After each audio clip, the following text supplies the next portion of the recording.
This is a final video to fix your Roblox avatar going invisible randomly, and it will actually work.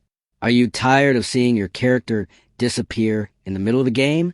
This usually happens because of graphic glitches or outdated game files that Roblox can't handle properly. Most solutions you find online are confusing, full of long steps, and hard to follow. But today on Rexist, I'm going to show you a simple trick that fixes it instantly.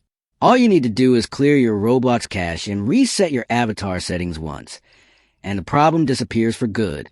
This method works even if you tried everything else before, and it keeps your avatar visible every time you play.